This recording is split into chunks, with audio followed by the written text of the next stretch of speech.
Ruto, umejua jengi sani. Watoto na ile maisha baba. Unataka kusika watoto atusipeleke shuleni. Si tutatoa wapi pesa kwa hiyo ameangusha tuka baba. Baba kwetu usituache kizani tusikilie mkono.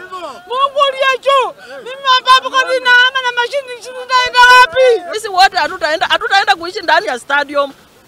Sisi hatutakula kwa stadium. Yes. Sasa tutaishi aje? Tutakula aje? Yes.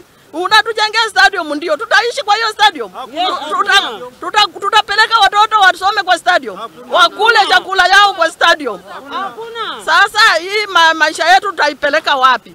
Upande huu ambao unabomolewa leo, vijana zaidi ya 1000 walikuwa wanapata riziki zao mahali pale. Kulikuwa na vijana wa kinyosi, vijana wa vibanda wakipata riziki zao kila siku mahali pale. Wameleta 1.2 billion wanataka kujenga hii stadium, lakini hawa viongozi wenyewe hawajai hata simama kusaidia. Hata tukisema Nzoia, kuna Nzoia FC hapa, kuna hapa Bungoma Stars, hawajai saidia vijana hata kuweza kujimudu. Hata kaunti yenyewe ilianzisha tournament, hajui hata ilienda wapi, lakini wako hapa wanakuja kusema kwamba wanataka kujenga stadium. Hatukatai, tunataka maendeleo ndio, lakini pia wangetupea nafasi ya sisi kuweza kumove. Manake wamevunja, sisi tunavunja maduka, vijana wanapoteza kazi, tumekaa hapa usiku wote. Manake ukiacha duka utakuja asubuhi imevunjwa. Na hawa vijana insecurity inakuja kupanda. Hawa vijana wamebomolewa karibu vijana 1000.